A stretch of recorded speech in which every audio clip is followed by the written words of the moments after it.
Si estamos listos, vamos a arrancar con el tema de hoy.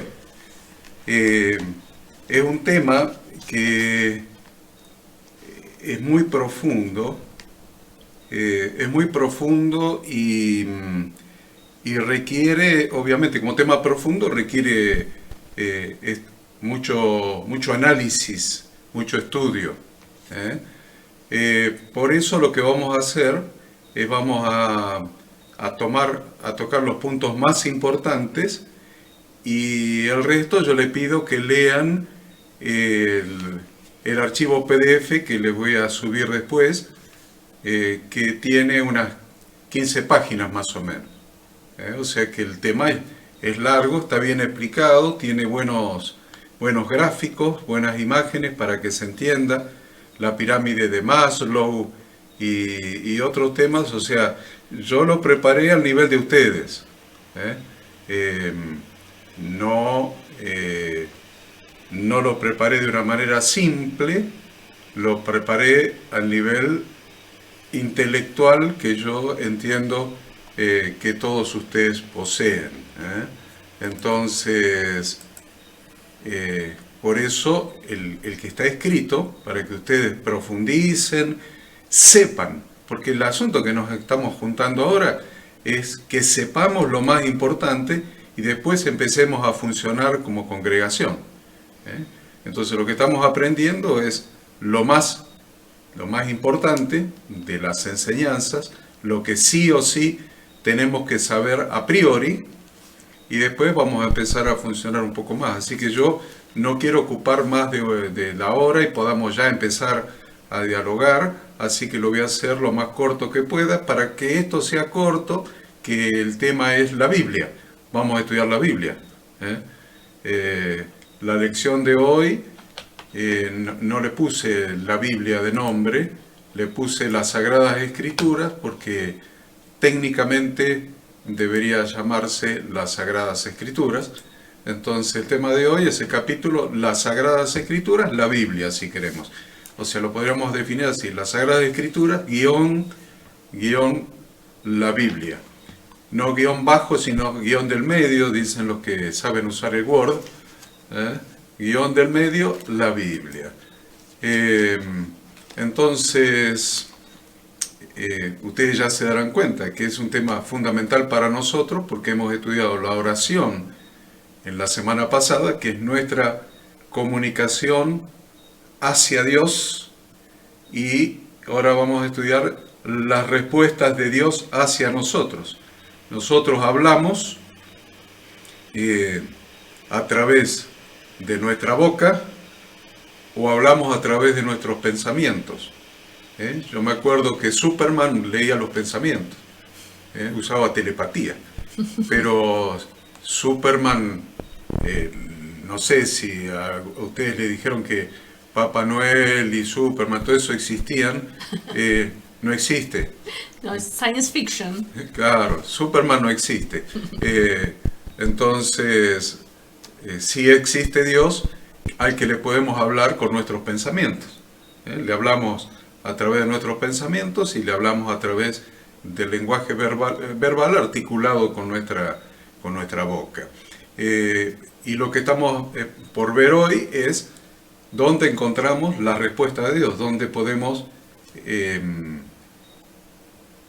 escuchar a Dios hablar. Escuchar a Dios hablar, escuchar sus palabras. La Biblia se llama la palabra de Dios, justamente por eso, porque en la Biblia podemos escuchar a Dios hablándonos. Esa es la lección de hoy. La lección del miércoles que viene la terminé de preparar ayer, creo, porque este fin de semana, el sábado, tengo que predicar en 2 iglesias, tengo que enseñar en 2 iglesias. Bueno, en una iglesia tengo que enseñar a las 4 de la tarde y en otra iglesia tengo que enseñar a las 7 de la tarde, el mismo sábado. Y preparé una lección que me salió tan linda que dije, esta se la voy a dar a los de la Comunidad de Fe del Aire. Ya le puse nombre y todo. Fe del Aire. Comunidad de Fe del Aire. Así que la voy a dar el sábado en una iglesia a las 4, en otra iglesia a las 7 de la tarde y el miércoles que viene, 7:30, a ustedes. Así que No va a tener imágenes en el video ni nada, porque no le armé nada, ni voy a tener tiempo de armársela, pero creo que es útil para lo que estamos aprendiendo. Así que hoy nos toca la Biblia y para que el tiempo nos rinda, hay una sola manera que el tiempo nos pueda llegar a rendir. Una sola manera. Yo estuve buscando maneras, estuve investigando, pensando, meditando, concentrándome y llegué a la conclusión de que la única manera en que el tiempo nos pueda llegar a rendir es que hable la hada. Porque si hablo yo, el tiempo nos va a seguir sin rendir. Así que nos vamos a alternar, ella y yo, para que el tiempo nos rinda y podamos, supónganse a las 20:30, empezar a hablar, porque si no, no les conozco la voz a algunos. A Abigail no le conozco la voz, por ejemplo. Hablo poquito. Claro, a los que más le conozco la voz ya saben quiénes son, no los voy a mencionar por razones obvias para no hacerlos famosos, pero vamos a tratar de llegar en el tiempo para que podamos conversar un rato. La idea es que conozcamos, ustedes tienen que tener una Biblia ahí abierta en el índice, y antes de que la hada comience, para que yo caliente un poco las cuerdas vocales, les voy a contar una anécdota que a los que conozcan a este hombre, ustedes van a ir imaginándose, ¿vieron? Porque cuando se cuentan anécdotas uno se va formando imágenes visuales. Acuérdense, imágenes visuales. Les voy a contar una anécdota para que formen imágenes visuales. Un día nosotros vivíamos en Florida, allí en una casa grandota de 2 pisos, y llegamos con la hada a casa, y lógicamente en casa estaba Horacito y estaba Anita, su hermana. Y entonces preguntamos, ¿dónde está Horacito? ¿Dónde está Horacito? Y no estaba Horacito. Chicos, no estaba Horacito. Horacito es ese que está ahí con una Biblia gigante, ¿ves? Ese Horacito. ¿Dónde está Horacito? ¿Dónde está Horacito? Y no estaba Horacito. Así que subimos la escalera, fuimos a la planta alta y Horacito estaba en la cama con una Biblia. Tenía, ¿cuántos años Horacito? Tendría 16. 15, 16 años, supónganse. Supongamos. 16. Calculo 16. Tal vez 17, por ahí andaba. Estaba Horacito en la cama con una Biblia. ¡Qué susto nos pegamos! ¿Qué le pasó, dijimos? ¿Qué le pasó a este? Se golpeó la cabeza, se cayó por la escalera, se convirtió. ¿Qué le pasó a este? Raro en él que estaba con una Biblia. Entonces fuimos, lo saludamos, Horacito, ¿qué estás haciendo? Y así como de reojo observé que estaba con el índice de la Biblia. Con el índice. ¿Qué estás haciendo, Horacito? Bueno, resulta que dice, como me puse de novio, obviamente con la Jimena, era con la Jimena, su actual esposa, compañera, como me puse de novio con la Jimena, es hija de un pastor, conoce la Biblia y todo, y cuando en la iglesia dicen que busquemos en tal lugar, yo no sé ni dónde está. No sé ni dónde está el libro que tengo que buscar. Y paso vergüenza con la Jimena, dice, así que me estoy estudiando el índice. Así que se estaba estudiando el índice. O sea que Jimena logró lo que el padre en muchos años no había podido lograr. En 16, lo que puede 17, el amor. Claro, en 16, 17 años no habíamos podido lograr que este tipo abriera. Es casi preciso. En realidad fue a los 18. A los 18. Ah. Todo el mundo abría la Biblia directamente en el libro que decían y yo tenía que buscar. Entonces me estudié los libros para ser rápido. Claro, para no pasar vergüenza. Miren 18 años lo logró la señora Jimena. Bravo, Ji. La verdad es un milagro que ha logrado Jimena. Su primer milagro, ahí está, mira. Vos sabías, Jimena, que habías logrado ese milagro con Horacito, ¿no? Sí, más o menos. Algo sabía.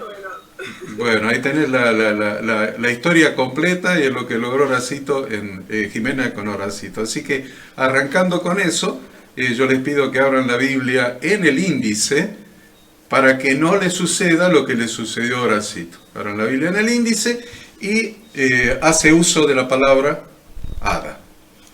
Bueno, confiando en que tienen todos la Biblia abierta, vamos a empezar a ver cómo está formada la Biblia. La Biblia es un conjunto de 66 libros. Es decir, que es un libro en sí mismo como si fuera una biblioteca. Tiene 66 libros y es así, está dividido en Antiguo Testamento y Nuevo Testamento.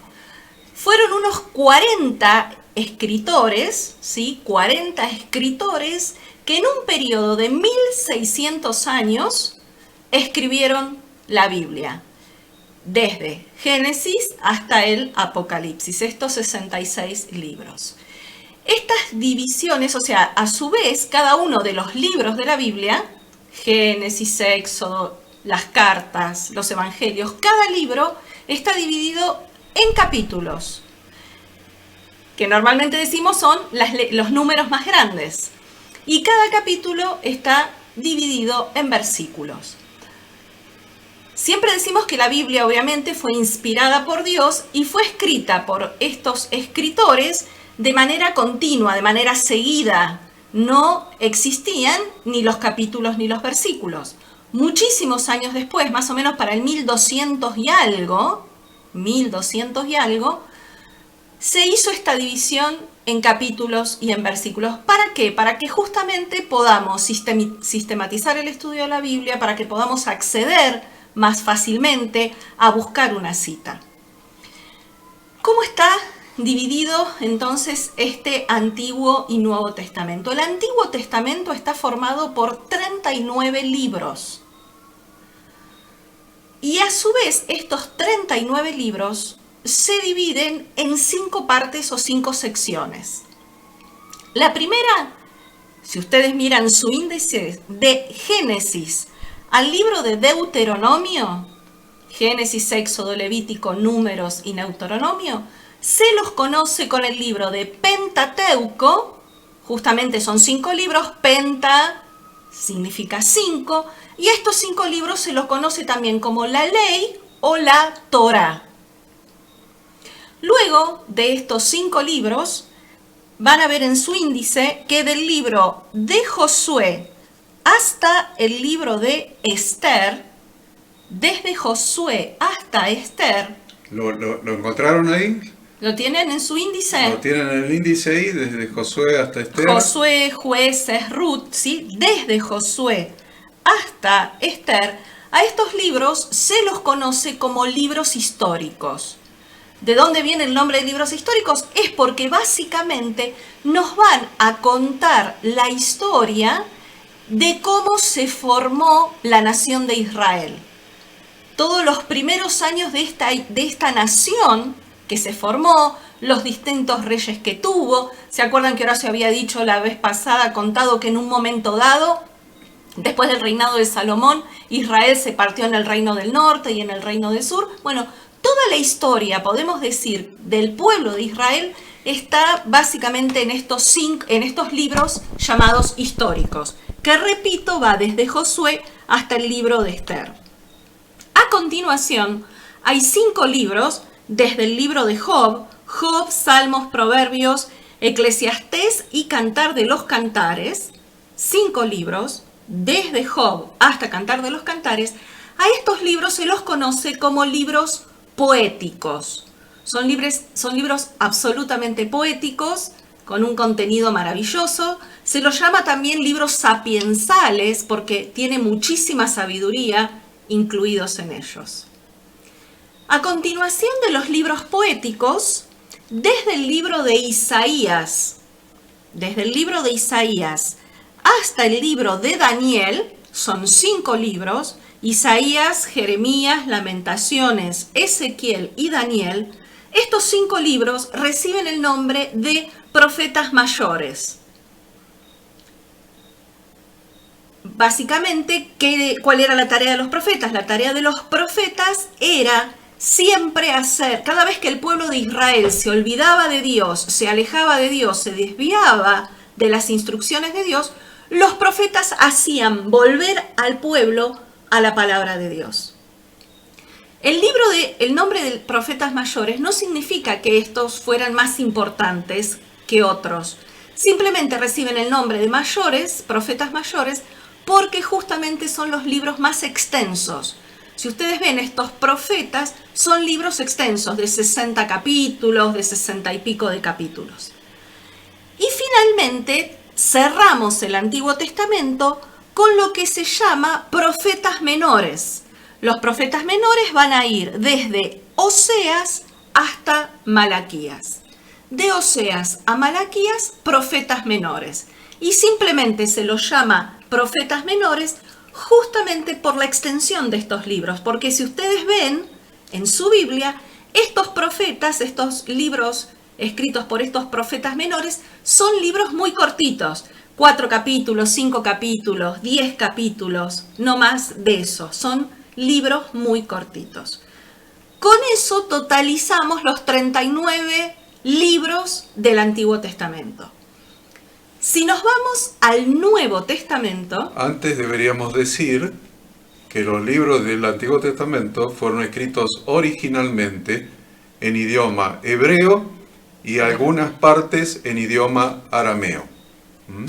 Todo el Antiguo Testamento fue escrito en hebreo, a excepción de algunas partes que fueron escritas en arameo. Por eso, para interpretar correctamente el Antiguo Testamento, obviamente tenemos que ir a los lenguajes originales y no a las traducciones. Dicen, no, pero esta traducción es evangélica, esta es católica, esta es de la Comunidad de Fe del Aire. No hay ninguna traducción que sea igual. Exactamente igual a la original. Igual a la otra, porque no son iguales a la original. Lo que se traducen son ideas.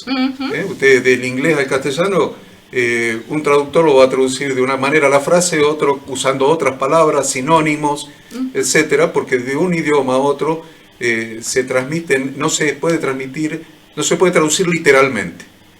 Si ustedes agarran una Biblia interlineada, quiere decir en el idioma original, y arribita palabra por palabra traducida, es una ensalada. Porque no se traduce palabra por palabra, se traducen conceptos. Entonces, lo que necesitamos saber es qué es lo que se escribió originalmente para entender con mayor profundidad. Entonces, el Antiguo Testamento originalmente escrito en hebreo y en arameo. El Nuevo Testamento, dijimos, está formado por 27 libros. Y estos 27 libros fueron escritos originalmente en hebreo y en griego.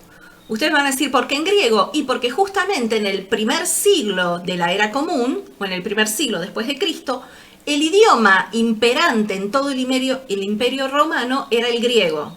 ¿Sí? Si bien dominaba Roma, el idioma que manejaba el imperio había quedado implementado o había quedado establecido el idioma del imperio griego, ¿sí? Con Alejandro el Grande y todo lo demás. No nos vamos a meter ahí, así no perdemos tiempo.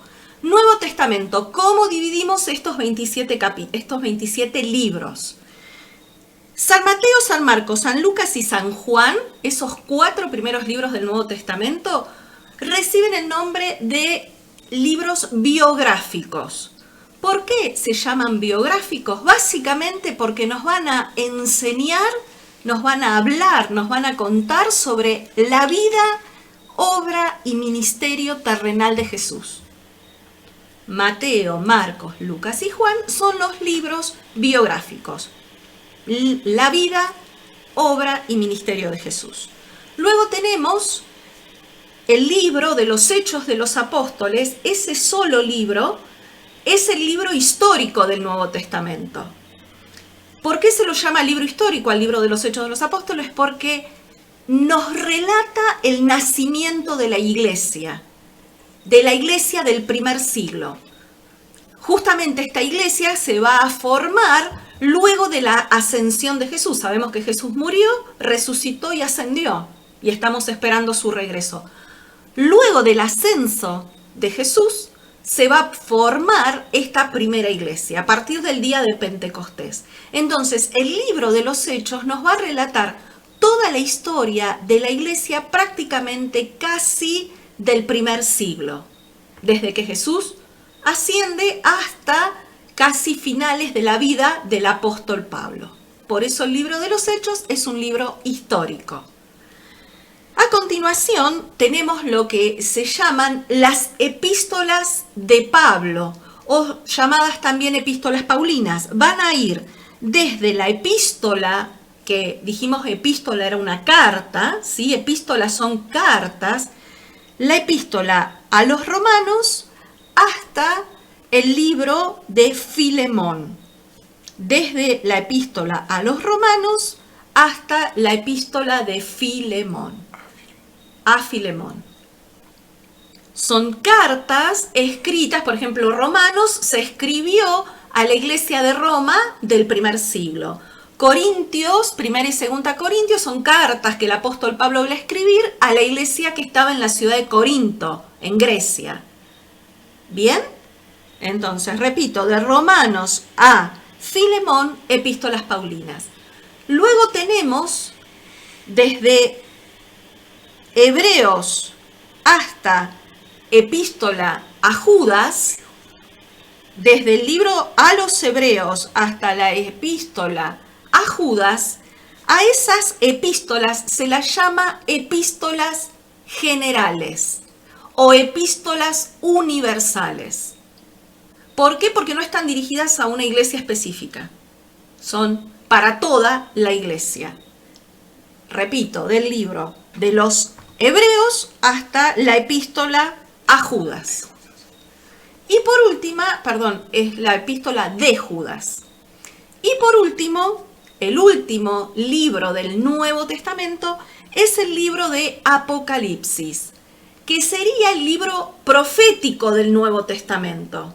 Vieron que en el Antiguo teníamos profetas mayores y profetas menores. Bueno, en el Nuevo Testamento también tenemos un libro profético. Este libro, el Apocalipsis, fue escrito por el discípulo de Jesús, por Juan. Juan dijimos que había escrito el Evangelio de San Juan, escribió las 3 epístolas de Juan y escribió el Apocalipsis. Esos 5 libros son de autoría de Juan. Y el Apocalipsis es un libro profético, ¿por qué? Porque habla al respecto de la segunda venida de Jesús y cómo va a ser el reinado milenial y todo lo demás. Entonces es un libro profético, el único profético que tiene el Nuevo Testamento. ¿Se entendió hasta ahí? ¿Alguna pregunta? Bien, seguimos. Lo cierto es que nos deberíamos preguntar si realmente aceptamos a toda la Biblia como la palabra de Dios. ¿Por qué? Porque la mayoría de las iglesias cristianas, sobre todo las cristianas evangélicas, basan sus enseñanzas, su estudio en el Nuevo Testamento. ¿Por qué? Porque justamente en el Nuevo Testamento están todas las instrucciones que Dios dejó para el funcionamiento de la iglesia o funcionamiento de la congregación. Y justamente es allí donde los pastores desarrollan su ministerio pastoral. Pero la verdad es que si solamente tomamos el Nuevo Testamento, vamos a estar parcializando la palabra de Dios y nuestro modelo va a estar incompleto. ¿Por qué? Primero porque no es lógico empezar a leer un libro por la mitad. La mayoría de las iglesias arrancan, te dicen, vos vas a la iglesia y dices, leamos los libros biográficos, la vida de Jesús, que son maravillosos, son increíbles y nos enseñan un montón. Pero lógicamente ninguno de nosotros agarra un libro y lo empieza a leer por la mitad. Y esto peor todavía porque dejan 39 de los libros. De los 66 en total, 39 del Antiguo y 27 del Nuevo, están dejando 39 sin leer y queremos entender quién es el asesino a partir del libro 40, del primero del Nuevo Testamento. El primero del Nuevo Testamento, que sería el número 40. Si lee una novela, decía, oye, ¿quién es el asesino? Y lo quiero entender leyendo las últimas 10 hojas de un libro. O empiezo a ver una película de 1 hora y media en 1 hora 10 y digo, uy. No entendés nada. Claro. No entendés nada. Es muy importante entender ese concepto que un chico lo entendería. Pero a algunos religiosos grandes no lo entienden. Entonces nosotros tenemos que entender que empezamos a leer un libro desde la primera página y y lo terminamos de leer en la última para poder entender su contenido. Por eso, si ustedes prestan atención, el primer libro de la Biblia, que es el libro de Génesis, en hebreo, el nombre en hebreo del libro es Bereshit. Y Bereshit significa el comienzo o en el principio.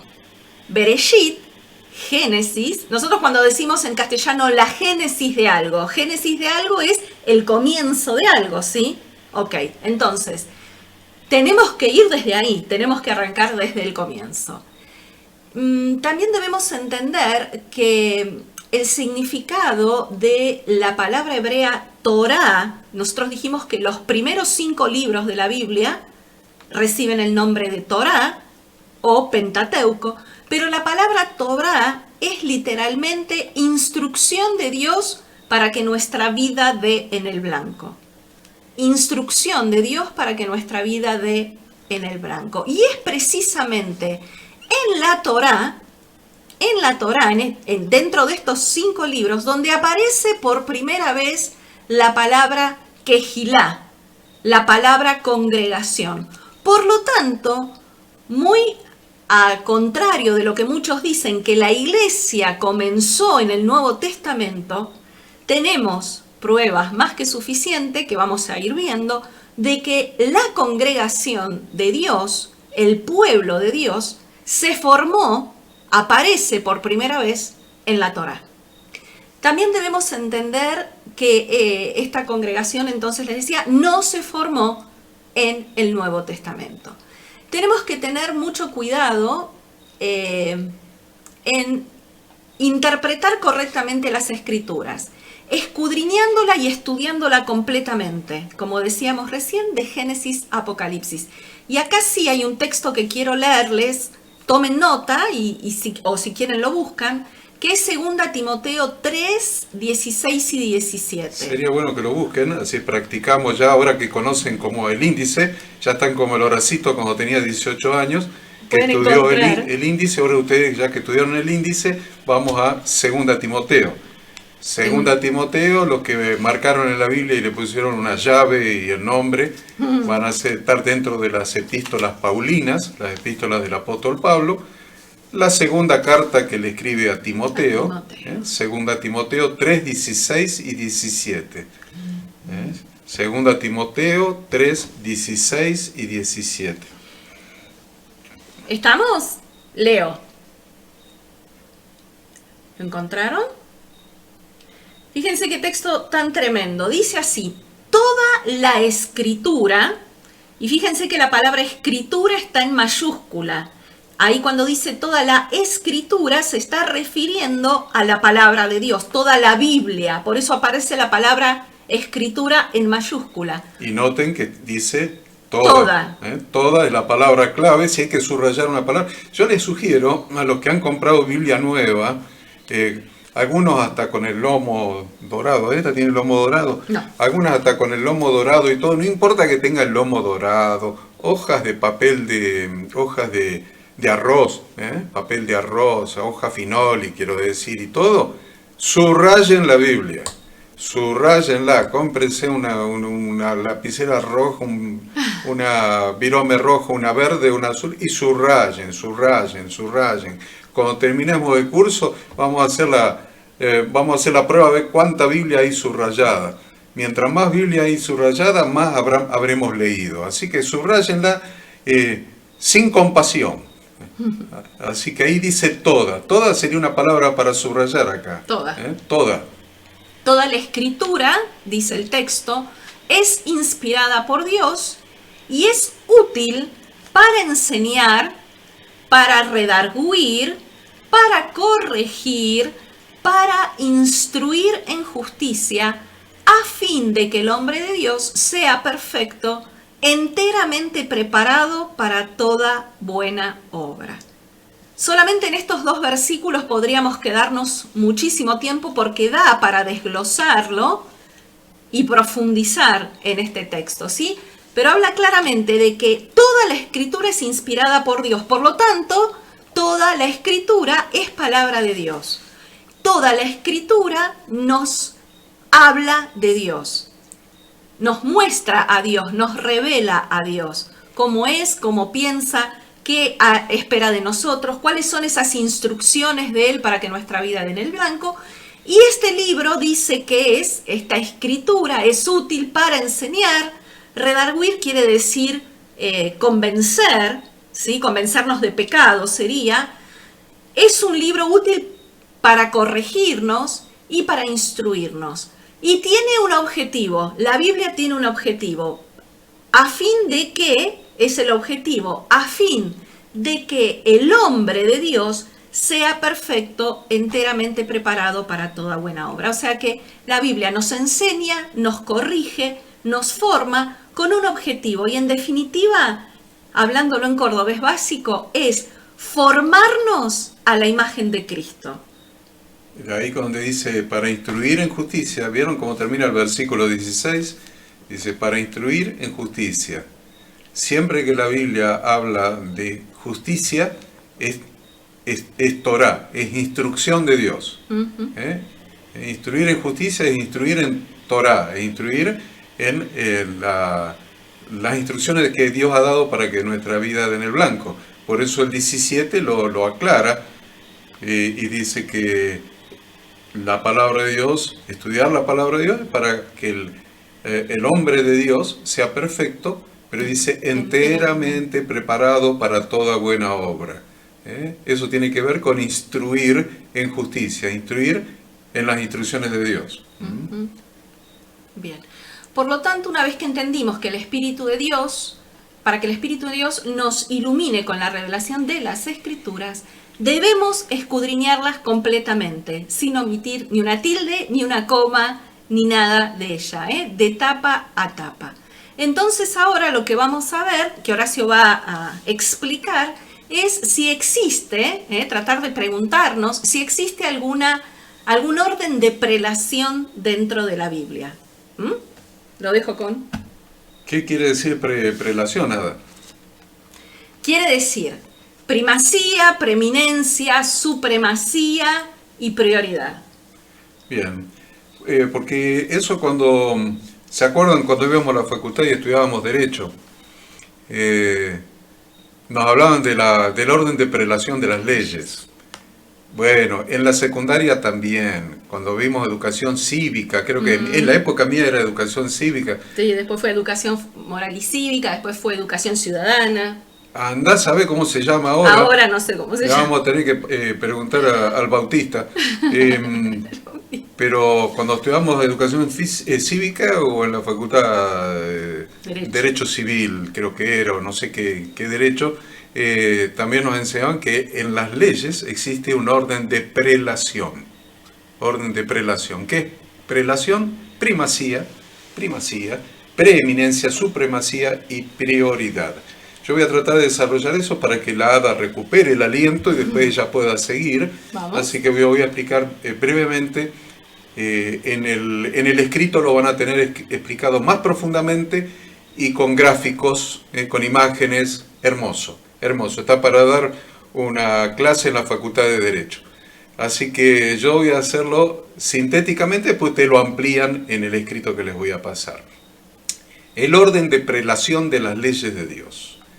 Si bien toda la Escritura, como leyó Ada recién, es inspirada por Dios a través de su Santo Espíritu, que inspiró a los escritores para que escribieran lo que literalmente el Espíritu le estaba transmitiendo, de todos modos existe un orden de autoridad entre las diferentes partes de las Sagradas Escrituras, y este orden de autoridad entre las diferentes partes de la Biblia es lo que denominamos el orden de prelación de las leyes del reino de Dios.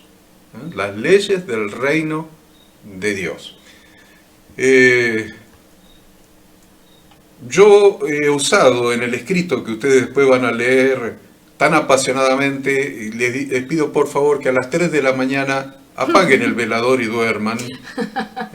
Hasta las 3 de la mañana hay permiso, después duerman un poquito. Unas horitas. No se vayan a trabajar sin dormir. No sé, exacto. Entonces, para entender esta estructura, yo busqué la mejor manera yo les dije recién, para gente con un intelecto entrenado. Ujú. ¿Mm? Si yo lo tuviera que explicar en otro ámbito, lo explicaría de otra manera. Pero a ustedes se lo voy a pasar a fondo. Así que busqué y encontré la pirámide de Kelsen. Kelsen se escribe con K, que está de moda ahora escribir todo con K. Así que Kelsen se escribe con K. Pirámide kelseniana o pirámide de la jerarquía jurídica. Y Kelsen inventó esto, inventó la representación gráfica del sistema jurídico mediante una pirámide segmentada. ¿Qué quiere decir segmentada? Imagínense una pirámide y con rayas así. Como no lo pueden ver, después lo van a ver en el escrito, van a ver una pirámide así, con rayas, por lo menos 2 rayas en el medio, para separarla en 3 secciones. Porque Kelsen la separó en una sección cerca del vértice superior, una segunda en el medio y una sección abajo de toda la base. Entonces, representa una relación vertical entre las distintas normas jurídicas, como lo entendía este jurista y filósofo Hans Kelsen, que vivió entre 1881 y 1973. Ahí estiró la pata Kelsen. Y tenía una doctrina positivista. La pirámide normativa de Kelsen nos da la idea de que toda norma jurídica obtiene su valor de una norma superior en jerarquía, de acuerdo a 3 niveles jerárquicos distintos en que Kelsen dividió su pirámide. Le voy a decir cuáles son y se lo voy a explicar brevemente. El primer nivel es el nivel fundamental. Y estoy empezando de arriba para abajo, de arriba para abajo. Así que si en su cuadernito dibujaron una pirámide y le hicieron 2 rayas en el medio, la de más arriba le llamó Kelsen el nivel fundamental. En el medio,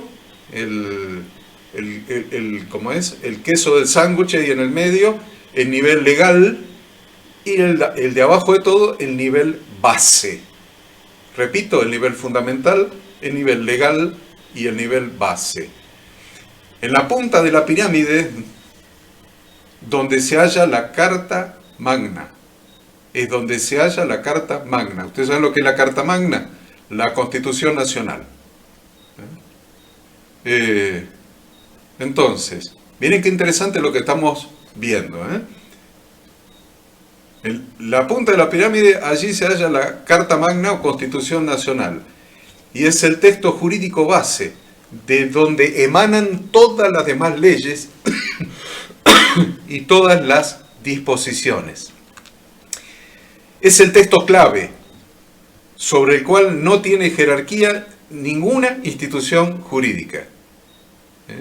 Y ustedes ya saben, cuando hay algún lío van a la Corte Suprema de Justicia, porque hasta tiene un organismo de aplicación, que es la Corte Suprema de Justicia, que entiende exclusivamente de la Constitución Nacional. Entonces, cuando algo se considera que es inconstitucional, se apela a la Corte.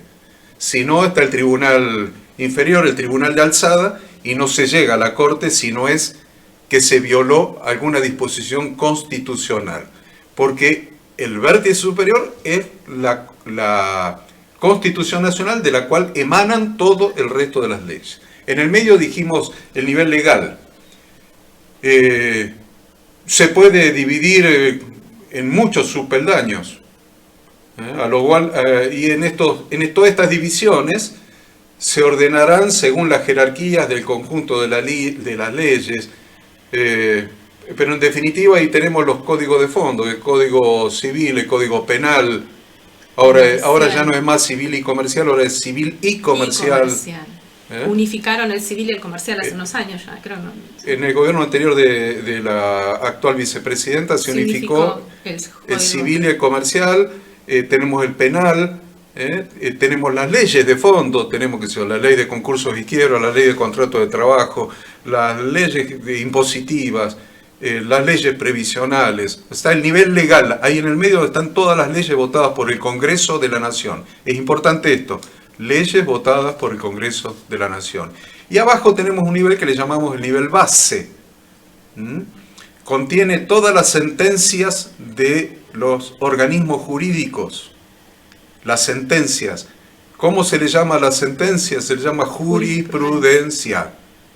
Todas las sentencias de los organismos jurídicos forman también parte de la pirámide legal del país. Porque vos vas a hacer un juicio y citas la jurisprudencia de tal cámara, de tal juez, lo que sea, y el juez siguiente tiene que ajustarse a esa sentencia precedente que se llama jurisprudencia.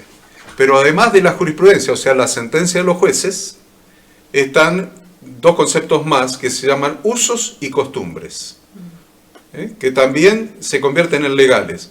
Esto es de acuerdo a usos y costumbres.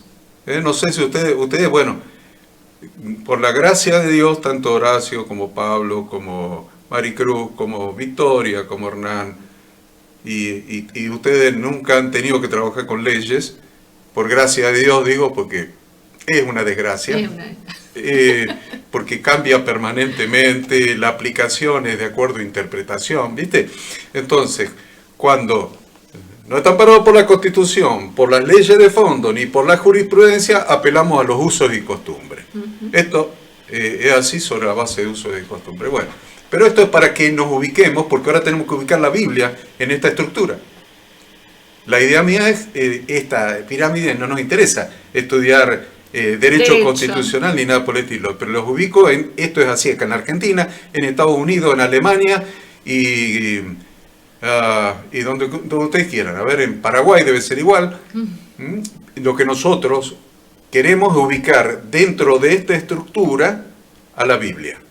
Entonces vamos a utilizar como analogía para entender el orden de prelación de las instrucciones de Dios dadas en las Escrituras, esta estructura jurídica que adopta una nación, por ejemplo nuestro país. Entonces, vamos a repasar. Antes de dejarle a la Hada para que les hable de cosas que le van a interesar más, probablemente no, pero esto es interesante, porque es interesante entenderlo. A ver, cada nación tiene un orden de primacía, un orden de preeminencia, de supremacía, de prioridad en sus leyes.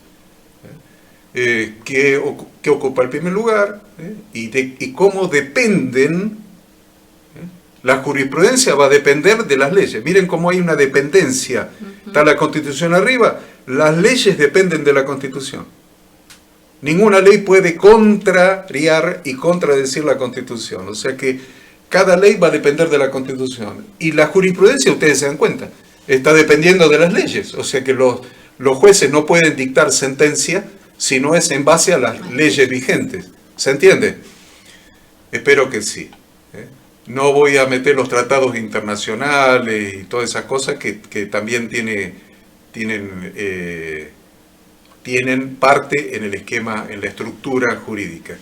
Pero la Constitución Nacional es la ley principal que rige al resto de las leyes. Entonces, en esta pirámide jurídica tenemos la ley principal, después las leyes, votadas por el Congreso de la Nación, Cámara de Diputados y Cámara de Senadores, y los demás órganos provinciales. Hay legislaturas provinciales. En Córdoba había 2 hasta hace unos años, y ahora está unificado, hay una sola legislatura, ya no hay más 2 cámaras, sino hay una sola, pero votan leyes.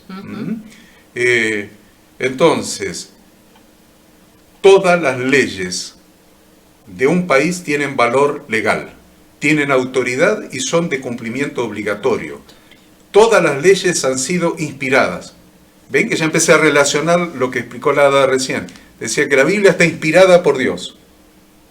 Todas las leyes de un país están inspiradas. Se pueden considerar inspiradas. ¿Por qué? Porque han sido dictados por los órganos legislativos competentes. Las leyes de un país son inspiradas por el órgano, no son inspiradas por el Espíritu Santo, entiéndase, sino por el órgano legislativo competente. Y además tenemos algo que yo les mencioné, que son los decretos reglamentarios de las leyes que dicta el Poder Ejecutivo. Pero no les quiero complicar porque no es el tema de estudiar la estructura legal de la nación, ¿no? Entonces, cuando algo viola, miren, cuando el Congreso de la Nación, en su inspiración, la pifia, que esta es una palabra porteña, se la uso para ustedes, acá en Córdoba no la puedo usar, No entienden qué es Acá pifiar. no entienden pifiar. El otro día la usé No en entienden una, qué es pifiar. en una conferencia que estaba dando y los cordobeses pusieron una cara como que dijeron, ¿de qué estar ¿De hablando? qué está hablando? Será alguna palabra con una semántica, qué sé yo de qué. Pero bueno, cuando ustedes entienden, cuando el Congreso, Cámara de Diputados y Senadores, vota una ley y en algún artículo la pifió, ¿qué es pifiarla? Se apartó de la Carta Magna. Entonces, se apela ese artículo o la ley completa a la Corte Suprema y falla si es constitucional o no es constitucional ese artículo, porque a la Constitución Nacional no se puede oponer ninguna ley ni puede decir una cosa diferente. Se apela a la Corte Suprema y el artículo o la ley completa se declara inconstitucional, así como las sentencias de los jueces. Entonces, no hay ninguna norma legal, ni jurisprudencia, ni nada que se pueda oponer a la Constitución Nacional. Bien, vamos a nuestro tema que es teológico. En el orden de prelación de las leyes del reino de Dios, también hay una Carta Magna. Y esa Constitución Nacional del pueblo de Dios, de su congregación, es la Torá, lo que nosotros llamamos el Pentateuco. Ustedes lo tienen escrito ahí, seguro que le hicieron una llave en el índice y ya saben lo que es el Pentateuco, los 5 primeros libros de la Biblia dados directamente por Dios a Moisés. Ahí tenemos la Carta Magna, ahí tenemos la Constitución Nacional, tenemos la pirámide, el vértice superior de la pirámide jurídica del reino de Dios. Si estamos hablando de un reino, estamos hablando de un pueblo, estamos hablando de una congregación, de una asamblea, de una eclesía en griego, de una quejilá en hebreo, de una iglesia. Es un pueblo, es el pueblo de Dios. Como todo pueblo tiene que tener normas para regirse. Y la Constitución Nacional de ese pueblo, la pirámide superior jurídica, es el Pentateuco, lo que se llama la Torá generalmente, donde están las instrucciones de Dios. Discúlpame, esto es lo que hablábamos hace un rato. ¿Se acuerdan que yo decía que la iglesia se formó justamente aparece por primera vez en el Pentateuco? Es en el libro de Éxodo, cuando el pueblo de Israel había salido de la cautividad de Egipto y está cruzando el desierto para ir a la tierra prometida. Dios en el monte Sinaí va a dar justamente la base de esta Torá, que son los 10 mandamientos. Y es como dice Horacio, toda nación para funcionar necesita leyes. Entonces, ¿qué hace Dios? Dios le da a su pueblo, a través de Moisés, todas esas instrucciones para regular básicamente la relación entre ellos, es decir, de cada persona con su prójimo, y la relación de cada uno de ellos con Dios. Con su rey, no se olviden que era un estado teocrático. Teocrático. No era democrático, no era monárquico, era teocrático. Quien mandaba era Dios, era el reino de Dios, y se estaba formando la congregación de Dios. Les aviso, porque ya después más adelante, mucho más adelante, vamos a estudiarlo teológicamente, qué tenemos que ver nosotros con todo este lío. Nosotros somos parte de la congregación de Dios, somos parte de la iglesia. Somos en este caso unas poquitas personas que formamos un granito de esa iglesia, de esa congregación de Dios. Bueno, es importante que nosotros sepamos nuestra historia. Cuando íbamos a la escuela secundaria que estudiábamos historia, ¿para qué estudiábamos historia? Para conocer nuestro origen, nuestros héroes, San Martín, Belgrano, etc. Bueno, ahora como congregación de Dios tenemos una historia. Yo sé que los cristianos no estudian su propia historia, no la estudian, por eso las religiones vuelven a cometer siempre los mismos errores, porque uno estudia la historia para no volver a cometer los mismos errores. Yo sé que somos argentinos y los argentinos no estudian su propia historia, por eso vuelven a cometer siempre los mismos errores, es recurrente, siempre los mismos errores. Otra vez estamos con problemas económicos en el país, con problemas con el Fondo Monetario, volvemos a repetir los mismos errores. ¿Saben por qué? Porque no se estudia la historia del país para aprender y no volver a cometer los mismos errores. Entonces, Ada decía que Jesús habló de que el eje, en el Nuevo Testamento, que el eje de la Torah son los 10 mandamientos. El eje de la Torah, el eje de la Carta Magna, el eje de la constitución de nuestra fe, son los 10 mandamientos. Es el eje. Es en Éxodo 20. Cuando vino ese joven rico y le dijo, ¿qué haré para heredar la vida eterna? Y dice, conoce los mandamientos. Cumple los mandamientos y heredará la vida eterna. Respuesta de Jesús en el Nuevo Testamento. Entonces, los 10 mandamientos son el eje de las instrucciones de Dios. Y Ada decía, los profetas mayores, que ustedes le anotaron ahí, y los profetas menores, ¿para qué estaban los profetas? Los profetas estaban para cuando el pueblo se apartaba de las instrucciones de Dios, los profetas decían, vuelvan, hagan teshuvá. Ahí tienen la palabra que usó Pablo Mena ahí en su resumen de la lección. Teshuvá. Entonces, hagan teshuvá. Teshuvá, ¿qué quiere decir? Retorno a las instrucciones de Dios. ¿Y dónde están esas instrucciones de Dios? En el Pentateuco. ¿Y cuál es el eje del Pentateuco? Los 10 mandamientos, porque todo el resto de instrucciones que Dios da en el Pentateuco dependen, de estos 10. Están resumidas en los 10 mandamientos.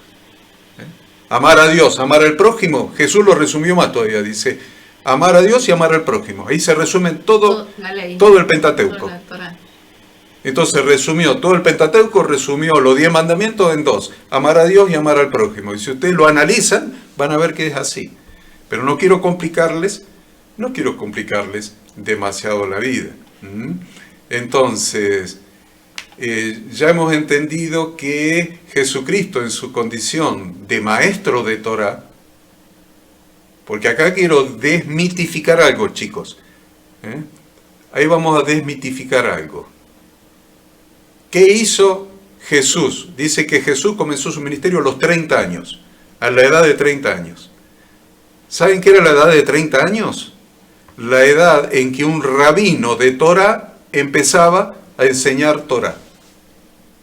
Lo que pasa es que si no conocemos el contexto social y cultural, cultural e histórico de esa época, va a decir, él empezó a los 30 años, porque después Hitler también, y Alejandro el Grande, y yo voy a empezar a los 30 años, porque es la edad. No es la edad que había fijado la religión de la época, el judaísmo, para que un rabino empezara a enseñar la Torah. De los 25 a los 30 estudiaba y a los 30 empezaba a enseñar la Torah de Dios. Miren qué interesante, estamos desmitificando. Resulta que estuvo 4 años aproximadamente andando por toda la tierra de Israel. Y vos le preguntás a cualquier cristiano y decís, ¿qué estuvo haciendo? Y predicando el Evangelio. ¿Y vos te parece que Jesús se levantaba a la mañana y decía, arrepentíos porque el reino de los cielos se ha acercado? Al mediodía seguía diciendo lo mismo. Andaba con un banquito, eso que usamos para tocar la guitarra, para poner la pata arriba, y andaba y lo ponía en la plaza del pueblo y decía, les vengo a predicar el Evangelio, arrepentíos. ¿No se cansó durante 4 años, 365 días por año, de decir exactamente la misma frase? No parece tener sentido, ¿no? Estuvo 4 años enseñando la Torah de su padre en la correcta interpretación, porque él era el verbo hecho carne, el logos hecho carne, en hebreo la Torah hecha carne, era el Hijo de Dios que estaba explicando las instrucciones de su padre, estaba explicando la Carta Magna, la Constitución Nacional del Reino de Dios. 4 años. Así que prepárense para los próximos 3 años que nos quedan todavía por delante. Tenemos tiempo. Para que sigamos aprendiendo. Entonces, vamos más rápido porque sí, le estoy sacando el tiempo a la Ada. Sí, tranquilo. Sigo tranquilo, me dice. Sí, si no llegamos, damos la clase que viene. Ah, la Ada me autorizó. Es muy rico, es una pena. Es una pena, me está diciendo. Usted le escuchan, ¿no? Que me está hablando al oído. Le estoy hablando en voz baja.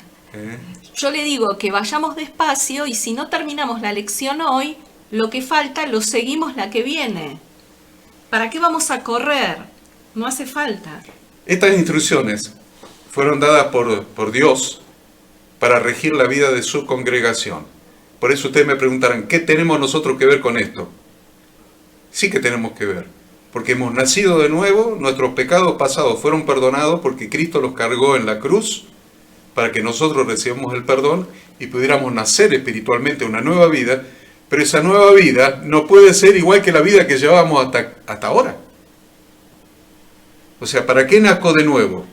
Me equivoqué, cometí errores, estuve lejos de Dios, no conocía sus instrucciones, nací de nuevo para seguir viviendo como vivía antes. No tiene sentido. Entonces, por eso es importante que nosotros entendamos esto. Nuestra nueva vida tiene instrucciones de Dios.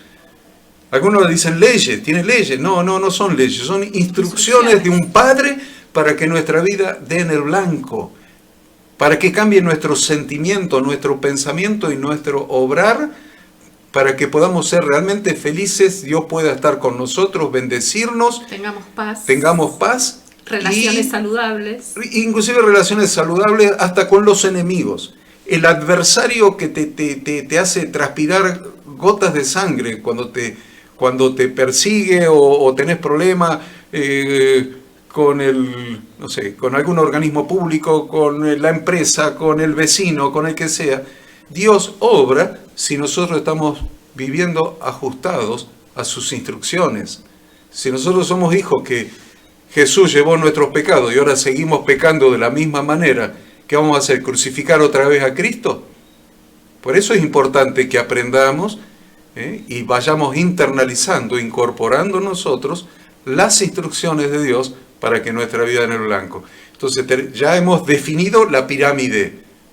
¿Cuál es la Constitución Nacional? Es el Pentateuco, la Torá de Dios, son las instrucciones de Dios para su pueblo, al cual nosotros también pertenecemos. Y esa Carta Magna no puede ser contradicha por ninguna otra norma legal, ni por jurisprudencia, ni... ¿De dónde viene la jurisprudencia? Esto es muy importante que ustedes lo entiendan. La jurisprudencia viene por la interpretación de los jueces de las leyes. ¿Cómo se dicta sentencia? El juez tiene el caso y tiene la ley. Interpreta la ley y aplica la ley al caso. Y ese es el gran problema que ha tenido la religión. Pablo, me sonó mucho las palabras de Pablo en una de las primeras encuentros que tuvimos, que decía, es tan fácil, ¿y por qué no lo acepta la gente? Es tan fácil, ¿y por qué no lo acepta la gente? Porque el ser humano se pone en el lugar de Dios y se pone a interpretar.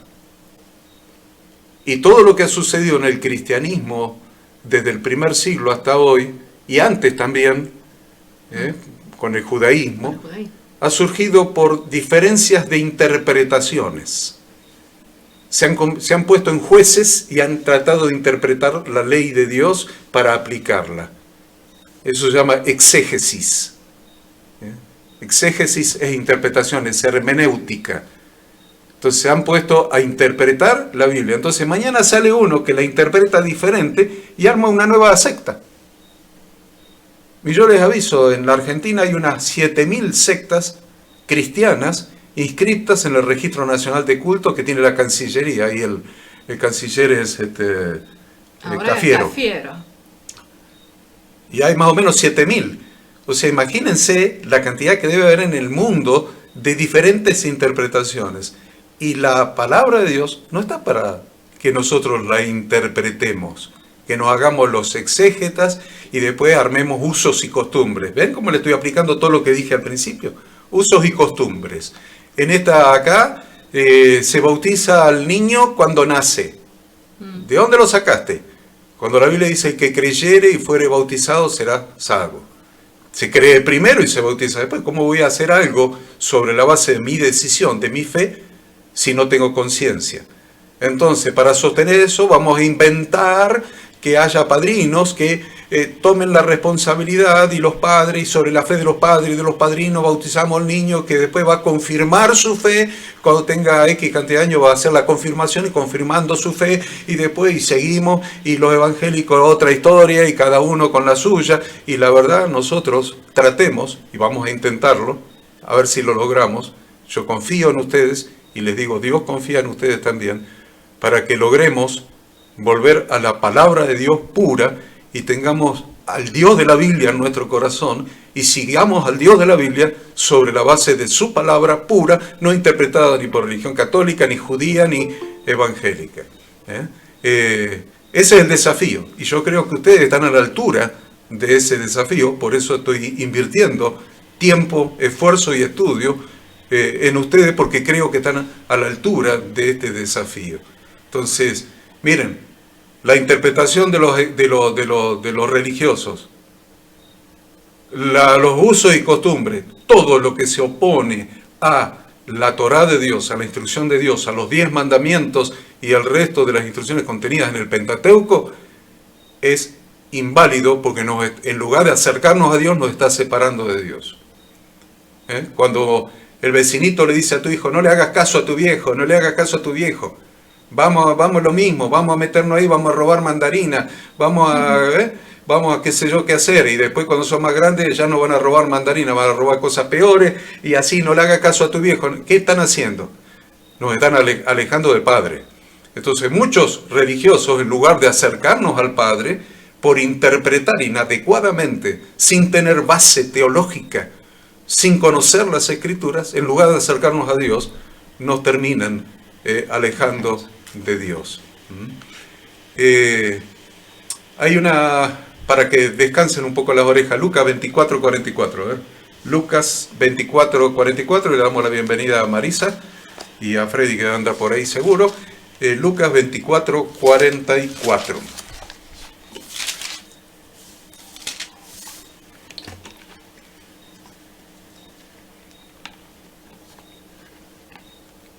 Quien lo tenga, que lo lea, por favor.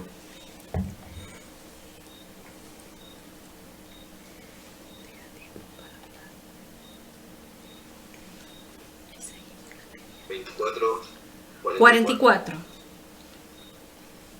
Y les dijo, estas son las palabras que os hablé, estando aún con vosotros, que era necesario que se cumpliese todo lo que está escrito de mí en la ley de Moisés, en los profetas y en los salmos.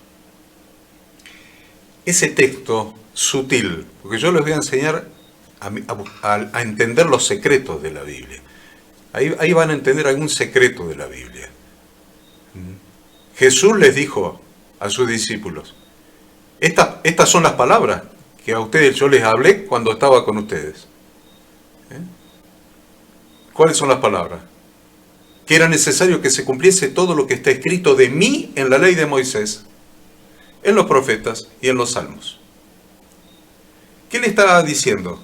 Les está mencionando todo el Antiguo Testamento. ¿Se dieron cuenta?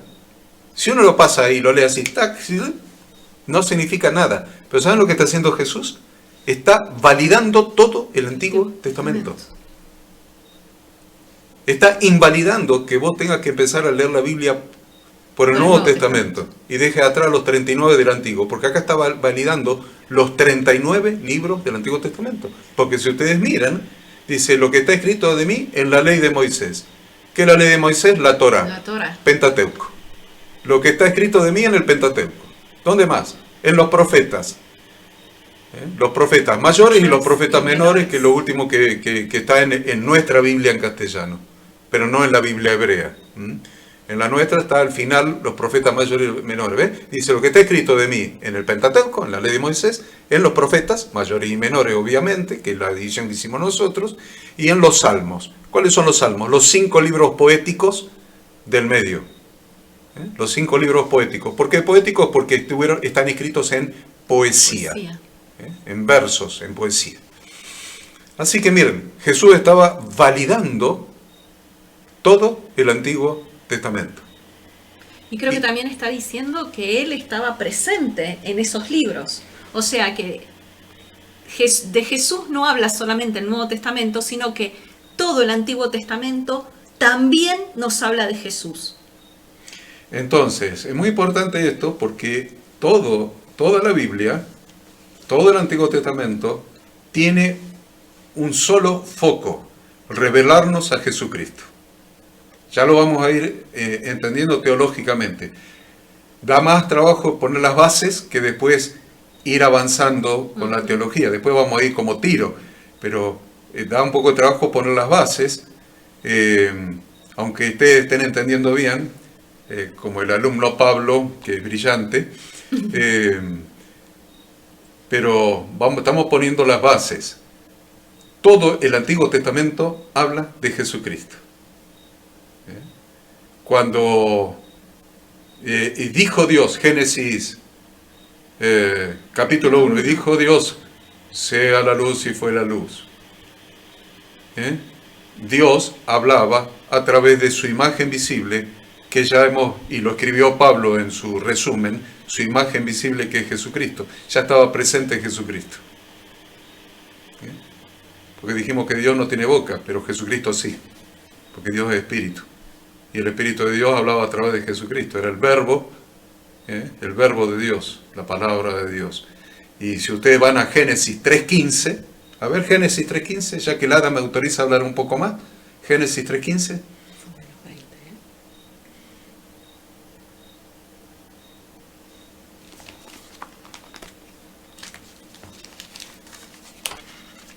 ¿Qué dice? ¿Y cómo dice? Dijo Luis Miguel. ¿Y cómo dice? Bueno, y pondré ¿Y cómo dice? no sé. Y pondré enemistad entre ti y la mujer, y entre tu simiente y la simiente tuya. Esta te herirá en la cabeza y tú le herirás en el calcañar. Bien, le está dándole la maldición a la mujer por haber comido el fruto prohibido, Dios. Y le está diciendo, y pondré enemistad entre ti y la serpiente. Entre tu simiente, tu descendencia y la serpiente. La serpiente, tu descendencia la va a herir a la serpiente en la cabeza y la serpiente la va a herir en el calcañar, que es en el talón. ¿No? No el talón, en el tobillo, en el huesito del costado. Entonces, ¿saben de qué está hablando ahí? De Jesucristo, del Evangelio, de lo que nosotros hemos creído. Pondré enemistad entre tu simiente y la serpiente, entre Satanás y tu descendencia. Pero está prometiendo, eso se llama protoevangelio. Es la primera vez que aparece el Evangelio en la Biblia. Dice que Jesucristo, la simiente de la mujer, descendiente de la mujer, va a herir a la serpiente en la cabeza. Eso se cumple con Jesucristo.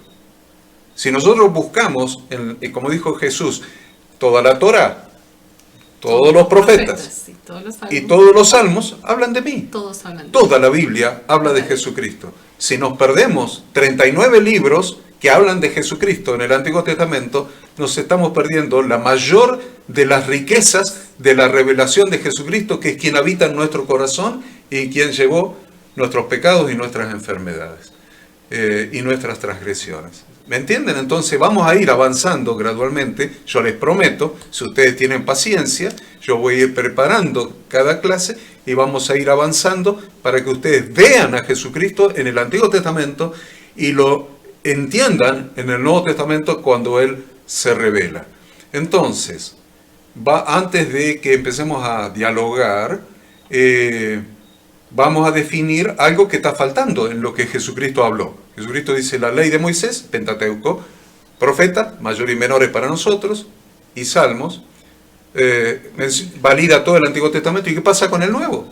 ¿Se queda afuera de los libros canónicos? No, de ninguna manera. ¿Por qué? Porque los 4 libros biográficos que Ada le explicó al principio, Mateo, Marcos, Lucas y Juan, los 4 libros biográficos, ¿de quién hablan? Del cumplimiento del Antiguo Testamento en Jesús. El cumplimiento del Antiguo Testamento en Jesús. Los biográficos. Hechos de los Apóstoles nos está hablando del obrar del Espíritu Santo para que gente, principalmente como nosotros, que no tenemos ni una gota de sangre judía, a lo mejor algunos de ustedes sí, pero no lo veo muy judío, a ver. Hernán, puede ser. Podamos ser incorporados en el pueblo de Dios, en la congregación de Dios, a la que Dios le habló desde el Sinaí, desde que fueron libres de Egipto. Entonces, ahí tienen la formación de la iglesia primitiva en Hechos de los Apóstoles. Las epístolas paulinas, ¿saben lo que era el apóstol Pablo? el apóstol Pablo era un maestro judío, un maestro de Torá. Era un rabino fariseo. Fariseos son esos que andan con la barba larga y las patillas. No sé cómo se vestirían en esa época. Pero el apóstol Pablo era un rabino fariseo. Miren cómo les estoy desmitificando unas cuantas cosas. Entonces, el apóstol Pablo, que era un rabino fariseo, no podía escribir ni una sola letra en contra de la Torá, de la Carta Magna, del Pentateuco. Por eso todo lo que le enseña en las epístolas paulinas a las iglesias está inspirado en la Carta Magna. Nada contradice eso. Ni lo que enseñó Jesús, porque enseñó la palabra de su Padre, la Torá de su Padre, ni el apóstol Pablo, ni las epístolas generales, les contó Ada, y ni el libro profético que es Apocalipsis. No hay nada en la Biblia que tenga contradicción entre sí. Todo es armónico y todo habla de una sola cosa, de Jesucristo y de nosotros, de este pueblo que vino él a formar por instrucción de su Padre, para que sea su esposa y lleguemos a la boda del Cordero y vivamos con él, primero 1000 años en la tierra y después eternamente en el cielo. Yo, que tengo para más o menos 1 hora más, porque la Hada me autorizó,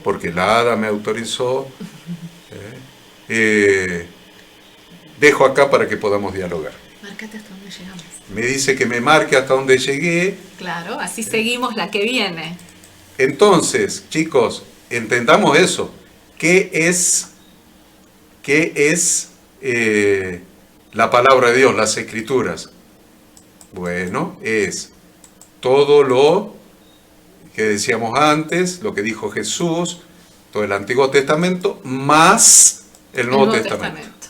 Es todo.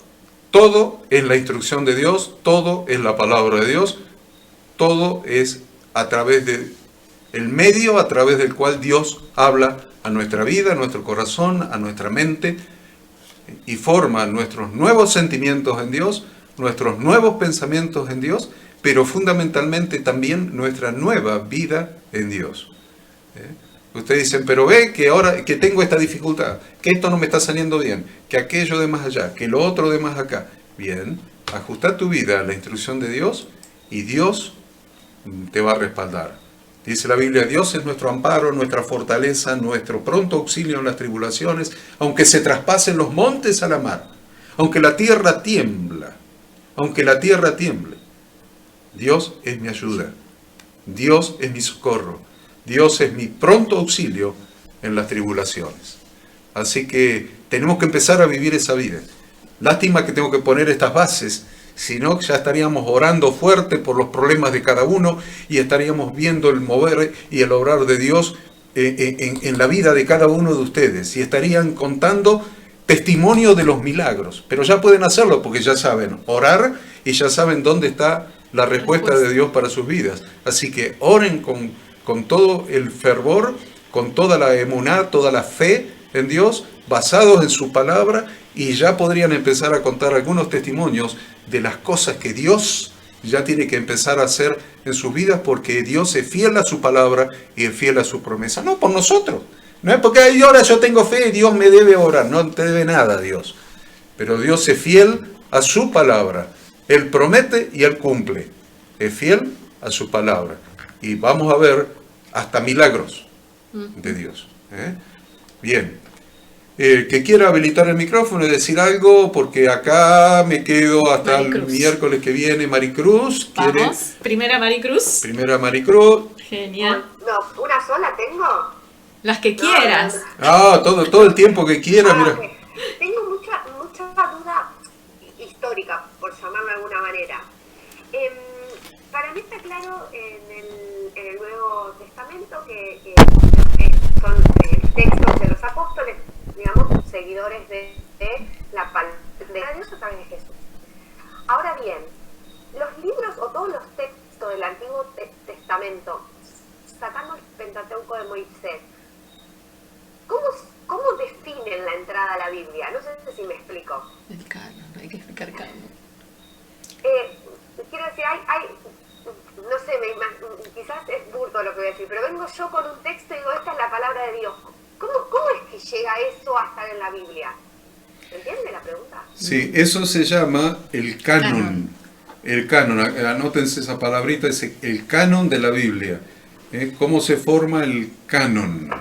El canon son los libros que forman parte de la Biblia porque son reconocidos como inspirados.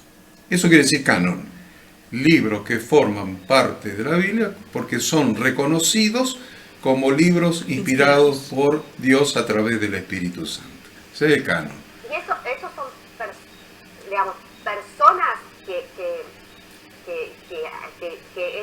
esos libros le dan digamos, el estatus de canon. Claro, la canonicidad. Es más fácil con el Antiguo Testamento y es más difícil con el Nuevo. Aunque parezca mentira. Porque el Antiguo Testamento, ¿cómo se forma? Entonces decimos, es profundo, pero bueno, ahí va Pablo. Estos análisis los hago dedicados a vos. Yo te miro la cara a vos y ya me inspiro para no seguir hablando. El Antiguo Testamento es más fácil de entender. ¿Por qué? Porque desde Adán para adelante, se empieza a armar la Torá. Quiere decir que Dios empieza a dar instrucciones. Vieron en el huerto de Edén, dice, podrás comer de todo árbol del huerto, pero hay un árbol de que no podés comer, que es el árbol de la ciencia del bien y del mal. El día que comiereis de él, ciertamente moriréis. ¿Qué es? Instrucción de Dios, es Torá. ¿Ven qué interesante que es entender la palabra Torá? La palabra Torá es instrucción de Dios. Dios le dio a Adán y Eva ya instrucciones. Y así sucesivamente a lo largo de la historia. Y se fue transmitiendo, a Noé le dio instrucciones, a todo el mundo a lo largo de la historia. La otra cosa que debemos entender, o algún día va a ser interesante verlo, es cómo se superponían la vida de las personas. Porque si Adán vivió 900 años y Matusalén 969, muchos fueron cotemporales. Sí. Vivían simultáneamente. Sí, vivían al mismo tiempo. Exactamente. Entonces se fue transmitiendo las instrucciones de Dios a través de lo que se llama la transmisión oral. Oral. En esa época tampoco se escribía. Al principio. No había probablemente escritura, fue evolucionando la humanidad se fue transmitiendo oralmente. Se puede decir que está organizado y que está ordenado cronológicamente. Y sí, hasta que un día, chicos, hasta que un día, por lo menos la Torá, sí. Dios dice, voy a formar un pueblo. Voy a formar un pueblo, porque mi propósito eterno es formar un pueblo que sea la esposa del Cordero, la esposa de mi hijo, figurativamente. Voy a formar un pueblo, mi quejilá, mi congregación, mi eclesía, mi iglesia, mi asamblea, mi pueblo. Voy a sacar un pueblo que lo voy a apartar del resto de los pueblos de la tierra por ser el más inútil, el más cabezadura, y convirtiendo a ese, claro, ahí Hernán hace la señal correcta, para eso nos eligió a nosotros. Tiene un mensaje espiritual muy profundo, para eso nos eligió a nosotros y por eso somos lo más inútil, lo más cabezadura, y nos eligió para manifestar su gloria y que seamos testimonio para otros. Así eligió a Israel, eligió un pueblo de esclavos, con la cabeza recontra dura, y cada rato se querían volver para atrás para la esclavitud y que sea un lío bárbaro. Eligió los peores, y dijo, voy a formar mi congregación de los peores, y me voy a glorificar a través de estos tipos. Muy bien. Entonces, le dio a Moisés la facultad de escribir toda la historia, inspirada por el Espíritu Santo, desde la creación hasta ese momento. La historia y sus leyes, sus instrucciones. Entonces, Moisés no estaba cuando Dios creó los cielos y la tierra. Cuando dijo sea la luz y dijo formen las aguas produzcan las aguas seres vivientes. Léanse el capítulo 1 de Génesis, la creación, y se van a caer de espalda porque van a decir, ¿cómo puede ser que no sabían nada, no había ciencia, no había nada? Y está exacto el orden de la formación de la vida en la tierra. Primero la vegetación, después las aguas formando seres vivientes, después esto, después lo otro. ¿Cómo es? Que Moisés no lo pudo haber inventado. se lo inspiró el Espíritu Santo para que Moisés Lo registrara. lo registrara por escrito por primera vez. Nos quedara para todos. Y nos quedara la Torá escrita por Moisés, que son las instrucciones de Dios, parte histórica y parte instrucciones. A partir de ahí, ven que fácil eso, porque eso es la Torá oral que transmitida de generación que en se generación. escribe. Después los salmos, ya sabemos, lo escribieron algunos salmos del rey David, el rey Salomón, los músicos, son oraciones. Los salmos son oraciones. Son oraciones. Se escribieron oraciones que cantaban, ni siquiera las oraba así como nosotros oramos, las oraban cantando en el templo, en el tabernáculo primero, en el templo después. Los libros de proverbios lo escribió Salomón, que agarró todos los proverbios que andaban por la calle, más lo que él agregó, los dichos, y los pasó en un libro. Dichos sapiensales. Bien. Y después, cada profeta, Isaías, Jeremías, etcétera, estimulaban, daban mensajes a la gente para que vuelvan a la Torá. Entonces, ¿cómo se formó el Antiguo Testamento? Nos queda bien fácil, ¿ven? Porque lo que escribió Moisés, más los históricos, los poéticos y los profetas, haciendo que el pueblo, cada vez que se apartaba, haga teshuvá y retorne a la Torá. El drama más grande para entender como el Antiguo Testamento es así como se forma el canon, naturalmente, por eso coincide el canon judío con esto, o sea, hay textos que pueden no haber pasado ese estatus de canon y no formar parte de la Biblia, o sea, puede haber textos que sean del momento, pero que no lograron formar parte de la Biblia, ¿o no?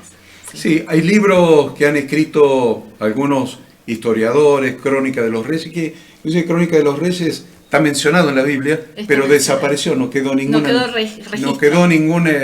ejemplar de eso, por eso no está. Copia. Entonces hay libros que se han escrito en la historia, qué sé yo, pero que han desaparecido y no tenemos ejemplares. Del antiguo estamos hablando, ahora te voy a decir del nuevo.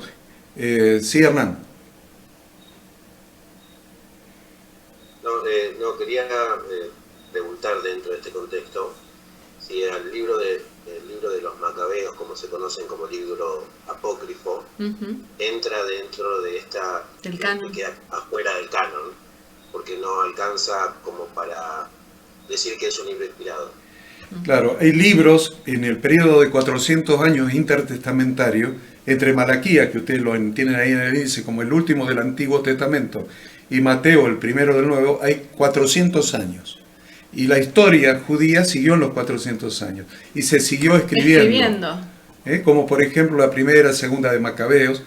Macabeos era un grupo de patriotas judíos que hicieron guerra contra la dominación romana o griega. Griega primero y romana después. Entonces, esos libros se consideran libros de historia y el pueblo de Israel no los consideró como que Dios les hablaba a través de esos libros. Entonces, por eso no está en el canon ni judío, ni cristiano al principio, solamente que la Iglesia Católica, algunas cosas que inventó, le faltó fundamento teológico y encontraron algunos versículos de esos libros históricos de Macabeo y los pusieron como deuterocanónicos. En las Biblias católicas te van a encontrar Antiguo Testamento, en el medio los deuterocanónicos, o sea, los fuera del canon, y después el Nuevo Testamento. Porque algunas cosas que fueron inventando necesitaron algún respaldo bíblico y lo tuvieron, primero lo sacaron, después lo metieron otra vez para adentro. Ahora, el Nuevo Testamento se siguieron reglas de canonicidad. Tiene que cumplir determinadas reglas de canonicidad para que los consideremos inspirados. Primero, haber sido escrito por algún apóstol. Algún discípulo directo de Jesús. Que vivió y fue enseñado por Jesús en forma directa. O sea, que presenciaron la vida, la obra y los milagros de Jesús. Entonces, primer requisito de canonicidad es que haya sido escrito por alguien que vivió con Jesús. O sea, que estuvo presente en la época, aunque no haya vivido con él, como Pablo, el apóstol Pablo estuvo presente, pero no era discípulo de Jesús, pero conoció la historia. Y que no haya contradicciones con la Carta Magna. Ahora entienden ese concepto de canonicidad. porque hay un montón de libros, el libro de María, el libro de qué sé yo quién. Hay algunos evangelios también, con otros nombres. Con otros nombres, etcétera. Entonces, que quedaron fuera del canon. ¿por qué quedaron fuera del canon? Porque contradecían la Carta Magna. No se puede contradecir la Carta Magna. ¿Por qué? Porque la Carta Magna es lo que el Espíritu Santo, Dios a través del Espíritu Santo, le inspiró a Moisés directamente. Y no hay duda de que estuvo inspirado, porque si no, no hubiera descrito la creación, donde no había ni Moisés ni ningún ser humano durante la creación, fue inspirado por el Espíritu Santo. Entonces, lo que Dios le dio a Moisés, le dictó en la oreja a Moisés, que son esos 5 primeros libros, nada lo puede contradecir. Entonces hay libros del Nuevo Testamento que se llaman, la infancia de Jesús, por ejemplo, el libro de María Magdalena, sí, hay o el Evangelio de María Magdalena, etcétera, etcétera. Entonces, ¿son reales o no son reales? Entonces, cuando la comisión que determinó la formación del Nuevo Testamento analizó libro por libro, a esos libros que contradecían el espíritu de la Biblia y que tenían cosas contrarias a las instrucciones de Dios, a la Torá, quedaron como deuterocanónicos o afuera del canon. Y quedaron dentro del canon los que tienen una armonía con el resto de la palabra de Dios. Esa es la formación del canon. Una pregunta. Yes. Esa formación que se hizo fue a través del grupo de los 70. No, el grupo de los 70 son 70 sabios judíos que estaban en Alejandría, donde estaba la biblioteca más grande que había en esa época. En el norte de Egipto. Sí, unos 250 años antes de Cristo, 250 años antes de Cristo, ese grupo de 70 sabios fueron encomendados para que se traduzca la Biblia del hebreo y arameo, que dijimos que el Antiguo Testamento estaba en hebreo y arameo, al idioma de la época del imperio, que era el griego. Entonces, sí, se lo llamaban. Claro, entonces los 70 fueron traductores, tradujeron la Biblia del hebreo y arameo al griego. Entonces esa se llama la Septuaginta. La Biblia, de los googlean, la Biblia Septuaginta es esa traducción del hebreo y el arameo del Antiguo Testamento, solamente el Antiguo Testamento. Que es lo único que había en esa época, lo único que existía en esa época, en el 250 claro, antes de Cristo. Jesús no había nacido, así que no Jesús había libro. No había nacido. Yo le preguntaba por el Antiguo Testamento, ¿no? Claro, es el Antiguo Testamento. ¿Por qué lo canonizó? ¿Por qué los canonizaron? No hubo quien lo haya canonizado, como el Nuevo, que se juntó una comisión. El Antiguo Testamento se fue formando. Se fue formando por los escritos. Primero el Pentateuco de Moisés, después los Salmos se fueron formando por las oraciones que tenía Israel, y los profetas invitando al pueblo a hacer teshuvá, a retornar a la Torá, se fueron acumulando. Ahí no se canonizaron, sino que se acumularon. Y los 70 sabios de Alejandría tradujeron del hebreo al griego todo el Antiguo Testamento 250 años antes de Cristo. Maricruz, ¿te quedó claro o alguna otra duda? Sí, no, me quedó claro. Y como conclusión, volviendo a la pirámide, sí. Si en la punta de la pirámide encontramos el Pentateuco, la Torá, en definitiva, por debajo estarían todos los demás libros. Claro. Todos los demás libros, los salmos, lo histórico, los profetas mayores, menores, todo el Nuevo Testamento, todo está alineado con la Torá.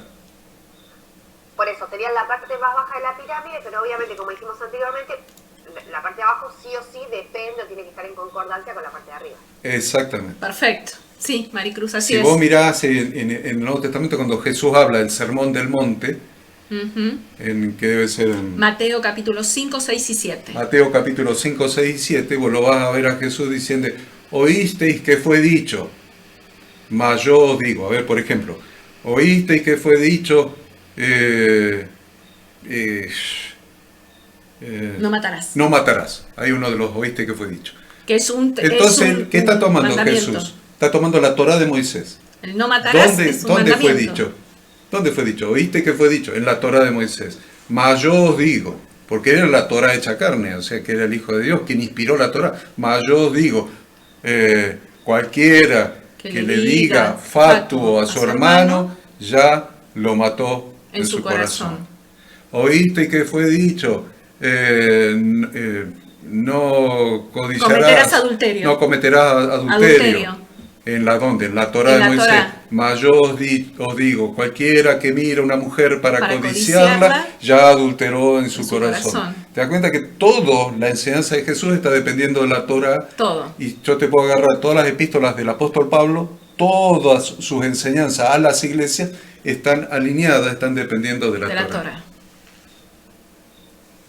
O sea que si nos perdemos la Torá como base, nos estamos perdiendo de entender. Nos estamos perdiendo mucha riqueza. Muchas enseñanzas. Mucha riqueza que revela a Jesucristo, riqueza que nos enseña a vivir. Entonces les dejo una inquietud para la próxima o alguna otra. Entonces debemos matar los corderos en el altar y derramar su sangre y entrar al lugar santísimo y con el dedo de la mano derecha salpicar 7 veces sobre el arca del pacto, esa arca del busca del arca perdida de Harrison Ford, y entrar y salpicar, y tenemos que sacrificar un cordero a la mañana y otra a la tarde. Ustedes no me hicieron la pregunta más difícil, me están haciendo las fáciles. Mejor. Vamos bien. Porque eso está en la Torá también. Vamos bien. Entonces, si quieren, no se olvide de las difíciles y me la hacen la próxima y yo se las voy a contestar, por supuesto. Junior, ¿querés decir algo? Pablo. A Junior lo dejamos para el final para que él diga lo último y ya cierre con la oración. Pero ¿alguien más? Mientras tanto, Pablo ahí está. Son 21:06. Se está dejando la barba encima. Más serio. ¿Alguna otra duda? ¿Consulta? No, de mi parte hay varias dudas y también interpreté la duda de Maricruz. Pero bueno, me quedó bastante claro. Por otro lado, bueno, quizás también a lo Maricruz meta la gamba hasta el caracú, pero no. La pregunta es, las veces que yo escuché Torá, lo escuché de la religión judía. Y lo tenía entendido como algo muy específico, que tiene mucha relación con esto, tiene mucha relación con esto de instrucciones de Dios para que la vida dé en el blanco, pero a niveles muy específicos, a nivel de cómo me levanto de la cama, cómo me ato los zapatos, cómo... Entonces, un poco, ¿cuál es la relación de la Biblia con esa Torá? Muy bien. Pero lo podemos dejar para otro día, ¿eh? Sí. Brevemente, porque si no se van a quedar con esa duda, entonces lo van a ver a Jesús en el Nuevo Testamento. Es interesante leer los libros biográficos, porque lo van a ver a Jesús oponiéndose a esa Torá que mencionas vos. ¿Por qué? ¿Cuál es esa Torá? Porque Israel tiene 2 Torás, solamente que ahora a una no le llama Torá. La Torá de Moisés es el Pentateuco. Es lo que tenemos todo lo que tenemos en los 5 primeros libros. Pero después de la cautividad de Babilonia, tuvieron 70 años cautivos en Babilonia, del año 523 para acá, 70 años, cuando vuelven a la tierra prometida, la tierra estaba destruida. Ciro fue Nabucodonosor el que se los llevó y Ciro el que los dejó volver. Ciro, rey de Persia. Van a encontrar un Ciro ahí en la música que ustedes... Ciro y los persas. Claro. Ciro fue el que los dejó volver. Entonces, ¿qué encuentran cuando vuelven? Una ciudad destruida, sin muros, sin templo, todo destruido. Entonces, en la cautividad de Babilonia surgió una nueva casta religiosa, que fueron los rabinos de Torá. Los rabinos de Torá, los que le enseñaban Torá al pueblo. Los rabinos de Torá. Y los rabinos empezaron a agarrar la Torá de Dios, que tiene, les digo cuánto, 613 mandamientos. Tantos positivos, lo que tenés que hacer, como negativos, lo que no tenés que hacer. En todo el Pentateuco, en estos 5 libros, si estudiamos, tenemos en total 613 mandamientos que Dios nos dejó. Entonces, mirá la filosofía judaica, ¿no? La filosofía judaica dice, esto es la cerca dentro de la cual un hijo de Dios se tiene que mover. Correcto, perfecto. Esta es la cerca, es como el corral. Ellos le llaman cerca porque se traduce así, pero es como el corral, ¿viste? Ahí adentro, si los hijos de Dios se mueven, están seguros, protegidos por Dios. Entonces empezaron a darse manija y a esa cerca hicieron una cerca de la cerca. Está la cerca de los 613 mandamientos, adentro de la cual nosotros nos tenemos que mover en bendición y en obediencia a Dios. Y los rabinos, desde que volvieron de la cautividad de Babilonia, armaron una cerca de la cerca. Dijeron, ¿cómo aplicamos esto? Bueno, hay que lavarse las manos antes de comer. Perfecto. Entonces inventaron una jarrita con una sola asa, con una sola manijita, donde vos tenías que 3 veces para esta mano, una vez para esta mano, una vez para esta mano, una vez para esta mano, una vez para esta mano, otra vez para esta mano, 3 veces. Mientras decías Baruch, Ata, Adonai, Eloheinu, Melech, Haolam, etc. En hebreo, el rezo en hebreo. Y para el otro lado, Baruch, Ata, Adonai, Eloheinu, Melech, Haolam, y ven, ta. Y después podías comer. Y un día estaba Jesús ahí y dijeron, tus discípulos no se lavan las manos. ¿Y vos te crees que los discípulos comían con las manos llenas de barro? No, lo que le estaban diciendo es no respetan esta cerca de la cerca que nosotros creamos las tradiciones. Las tradiciones, lo que se llamó la Torá oral. De tradiciones, pero como la Torá ya había sido oral de Adán para adelante, le cambiaron el nombre y la escribieron por ahí cerca del año 100 de la era cristiana, la escribieron en un libro. De los 5.613 mandamientos tiene la Torá. Ellos le crearon 5.000 para constituir la forma de cumplir la Torá. Inventaron la forma de cumplir. Entonces crearon 5.000 adicionales, que se llama el Talmud. El Talmud. Se cortó la luz, Maricruz.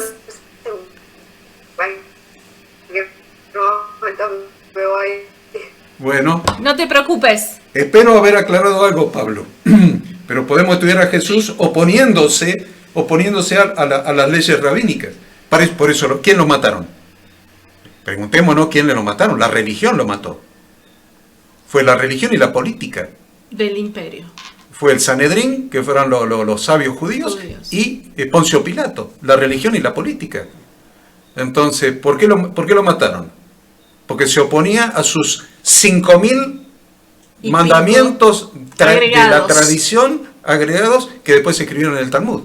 Y que no fueron dados por Dios. Entonces, es muy interesante cuando vayamos aprendiendo esto, Pablo, porque nosotros nos vamos a quedar con lo que dijo Dios, no con lo que dicen que dice el judaísmo, ni el catolicismo, ni el evangelismo. Queden claros esos 3 conceptos. Ni el judaísmo, ni el catolicismo, ni el evangelismo. Bien. Bueno. Con una alumna menos no podemos seguir. Junior. No, aparte para cumplir el horario. Para cumplir el horario. Hacer el cierre, horacito, y seguimos el miércoles que viene. Bueno, interesante clase, ¿no? Dinámica y profunda. Les recuerdo, y porque tiene que ver mucho con lo que vimos hoy, cómo arrancamos la primera clase, la clase 1, cuando nos juntamos. Arrancamos con Hechos 17, 10 y 11, que dice: inmediatamente los hermanos enviaron de noche a Pablo y a Silas hasta Berea, y ellos, habiendo llegado, entraron en la sinagoga de los judíos.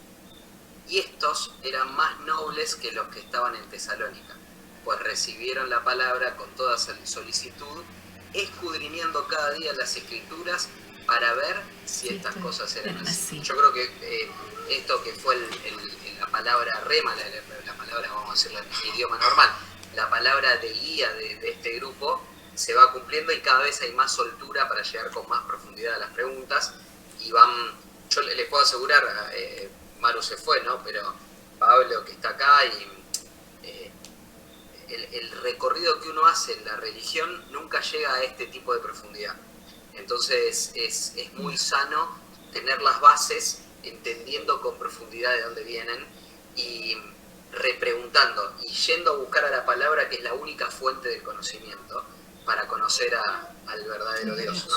Como vimos en alguna otra enseñanza. Así que creo que vamos por el lugar correcto y me pone muy contento verlos, y no vamos a tomar más tiempo, vamos a orar. Vamos. Así que, Padre, te damos gracias, Señor, por este día, te damos gracias por otra oportunidad de compartir, Señor, con este grupo, Señor, de poder conocer más de tus enseñanzas, Señor, de cómo llegan a nosotros, Señor, de entender en profundidad, Señor, cuáles son las bases, Señor, cómo Señor, juntamos lo que leemos con tu identidad, Señor. Padre, quédate con cada uno de mis hermanos, Señor, de esta comunidad de Fe del Aire. Acompañalos, Señor, cubrí sus necesidades, Señor, en particular esta semana, Señor, con algún problema que tuvo Freddy Marisa, Señor. También te pido por la salud de Jimena, Señor, que está con laringitis, Señor, y quédate con cada otro y nuestras necesidades. Así es. En el nombre de Jesús te damos gracias. Amén y amén. Amén. Amén. Amén. Thank you. Nos vemos si Dios quiere.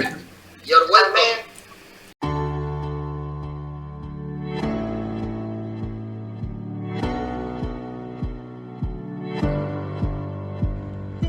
Queremos que tú también conozcas esta herramienta que durante los últimos 18 años ha sido útil para las iglesias de todo el mundo de habla hispana, capacitando cientos de siervos de Dios.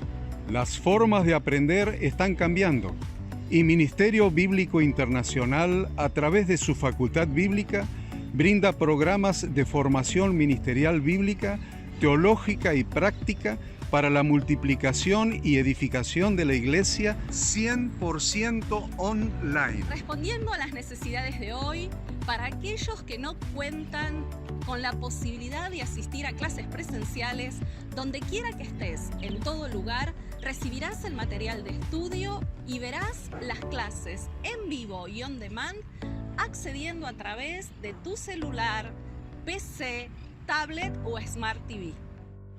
Recibe tu capacitación en las siguientes carreras: diplomado en teología para maestros de grupos de evangelismo y discipulado, licenciatura en teología pastoral, diplomado en teología y práctica ministerial para pastores, líderes y servidores.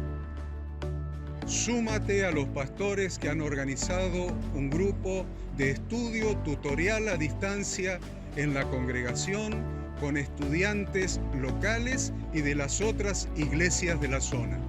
Esta es tu oportunidad como seguidor de Cristo para comenzar tus estudios y completar tus exámenes desde la comodidad de tu hogar y en los horarios que tengas disponibles. Súmate al liderazgo de este tiempo y adquiere las habilidades, herramientas y valores necesarios para impactar el mundo con la palabra de Dios y transformar la vida de aquellos que creen al Evangelio. Para más información, ingresá a facultadbiblica.com.